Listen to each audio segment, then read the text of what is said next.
4-4 football team. You are what you are. But is there, does it help that there's some added juice with Notre Dame coming to town this weekend and back at home after being on the road for the last 4 weeks or whatever it is, that there's a little juice to it? Yeah. First of all, I just want to say appreciate y'all understanding, not doing, media post game.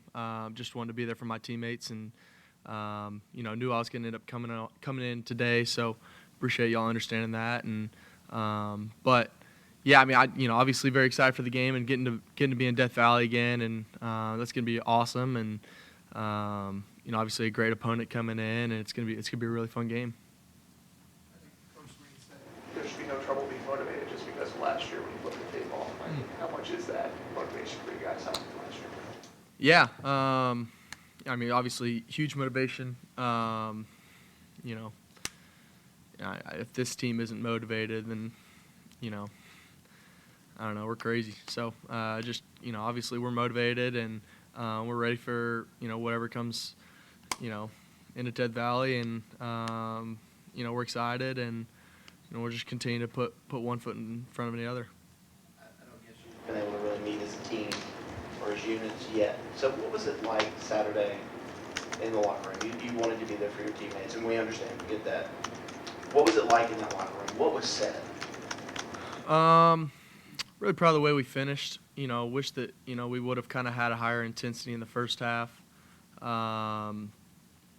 And, we would like to not be down 17 points for our intensity to really get hot as an offense. So really would have liked that, kind of spoke on that. But, we never quit till the very last play, and, really proud of that. There's not many teams that would fight till the end like we did. And, I think that there's a lot of teams that, would have kind of looked up the scoreboard going to the fourth quarter down what we were and would have just kind of gave up and lost hope, but we never did that, and really proud of those guys. Slow starts are kind of a trend this year. You said intensity, I guess, was the issue Saturday. Is that the common thread beyond that? I mean, I hadn't really, kind of came into Monday meeting or Sunday ever looking back at a game thinking that was the reason. But, just kind of looking back at this one, I realized, not that our intensity is low, but just, I would, one goal. I mean, we have goals as an offense, in certain games, certain goals that we want to reach every game. And one goal that I would, I love is I would love to start, the first drive of the game and the first drive of the second half. I would love to get points on the board every single time. And I don't think that we've done that other than the FAU game. So that's one goal that I think that we need to get better at is just, coming out hot. And not that you need to change anything. You don't need to do anything crazy, but just, set the tone early in the game. I know we were playing FAU and, obviously a good program, but, that's the most points we've scored in a game this year. And you correlate that back to, all right, well, we scored the first drive of the game. Just what kind of tone does that set for the rest of the game as an offense, and the confidence that brings us is huge. I mean, and we had honestly a really good first drive in this past game, and just a penalty just held us back. I mean, Troy was going to go a long way right there, and it's it's a tough spot for Bo. But just got to find a way to kind of get points early in the game to kind of get the tone set.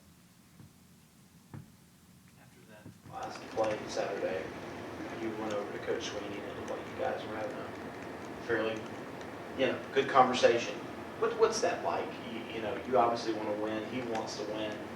Can you say, what's said there in that moment? Two competitors. Yeah.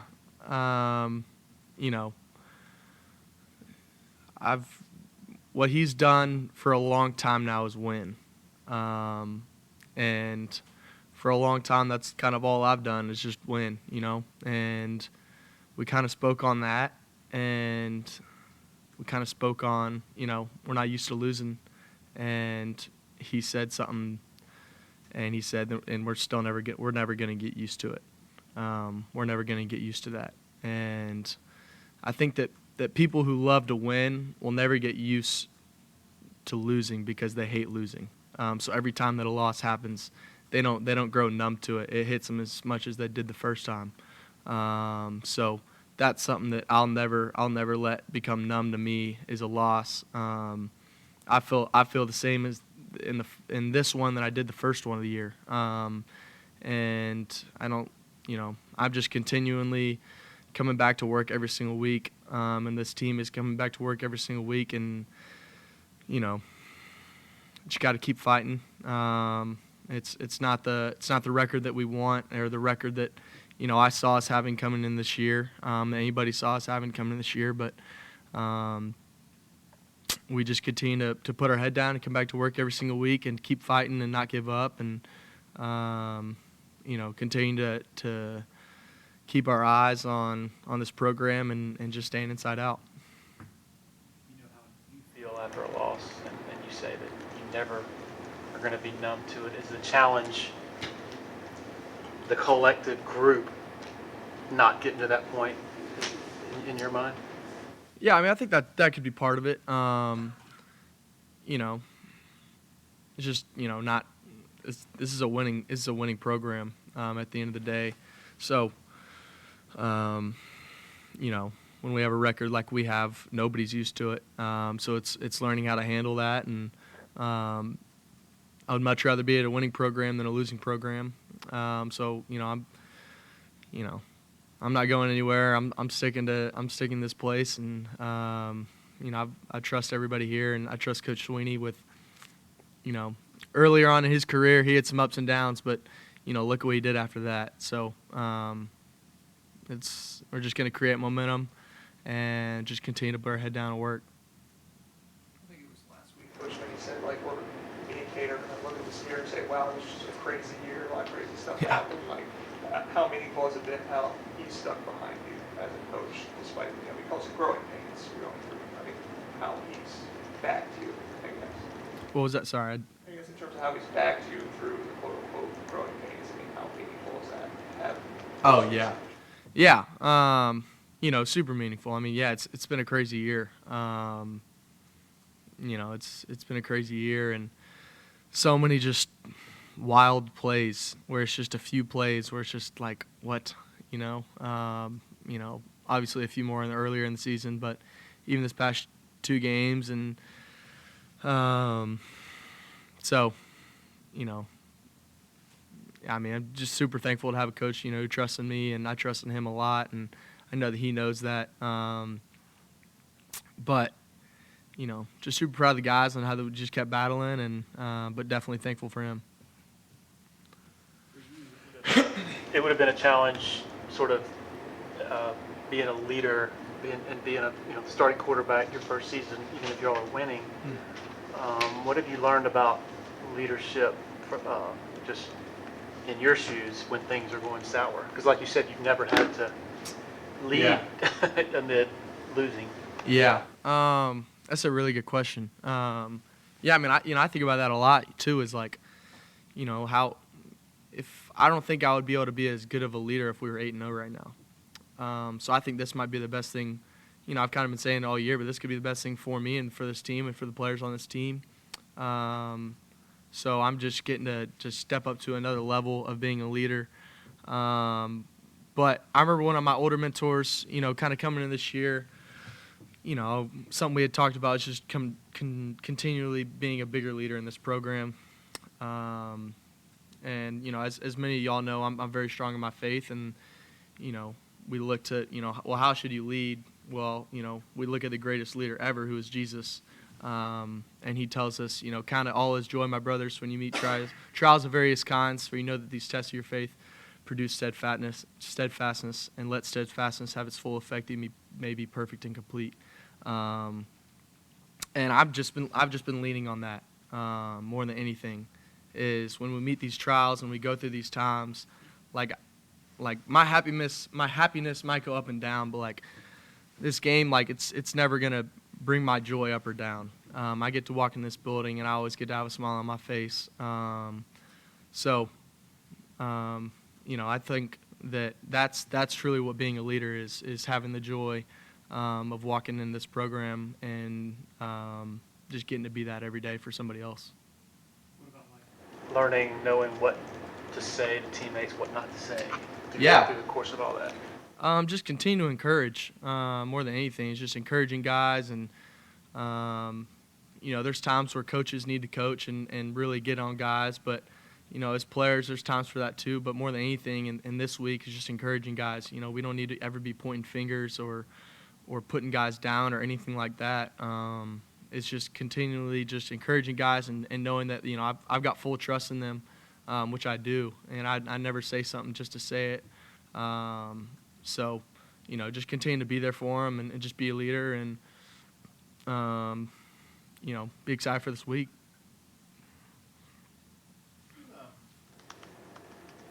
Being kind of the leader and the voice of the offense and wanting to start fast. Do you ever want to go to the coaches and go, okay, hey, you know what, we need to open this thing up. Let's run reverses and flea flickers and quarterbacks and just anything to try and get it opened up? Yeah. Or is that something you would even say? Yeah, I think there would be a time and place for that. But yeah, for sure. There's definitely a time and place for that to kind of get some, fun plays in there, to just kind of do something out of the ordinary, right? To just kind of get the things going. Definitely understand that. And I think there's times and places for that where that's needed. But I think that I trust the coaches with that, and I really do. I don't know. I really do just trust the coaches with that, and I try to give my input when it's needed. And but there's a reason that Coach Sweeney is who he is, and Coach Riley is who he is. I put my input here and there, but I really trust who they are, and I'm continuing to learn the game as well. So, it just goes. Honestly, our biggest thing is we just got to do the little things. It's not that we're not making the big plays. It's that it's just getting the right signals right. Certain little things, just finishing little things that just got to get better at. It's the simple things. So. 16th nationally in first downs. Does that maybe point to the need for some explosives so it's not having to piece it down the field and therefore open yourselves up for possible mistakes? If you have like a 50 or 60 yarder, and then how much would that help open things up? And in my eyes, I feel like first downs are the name of the game. It's about moving the chains. That's what my job is as quarterbacks is, everybody wants to throw, high school, everybody wants to throw 60, 70-yard touchdowns. But, you get to the next level and you realize, all right, well, that's not always going to be there every time I drop back. I can't just sit back there and wait all day and just throw it downfield every single time. It's about managing the game. All right, we're 2nd and 9. It'd be nice to kind of get a 12-yard dig in there to get the, all right, well, they're dropping back. Let's just take the 5-yard hitch, go get 6 yards, and put us in a manageable, 3rd and 2, 3rd and 3 situation. So it's really just about managing the game and trying to manage to get first downs. Obviously, I think that we could have a few here and there, but it's none that needs to be forced. And just when opportunities come, especially in this last game, the defense that they play, it can be tough sometimes to take big shots on them, and I think that we've done a good job of taking opportunities when they're there, and I don't really have anything else. It seems like there's been a lot of those. What's your do you have a diagnosis of first down performance, like just from y'all's study? I don't really have a comment on that. I don't really think that's a huge thing for us that we're focusing on. Any questions for Cade from Zoom? Anybody else in the room? Appreciate y'all. Thanks, guys.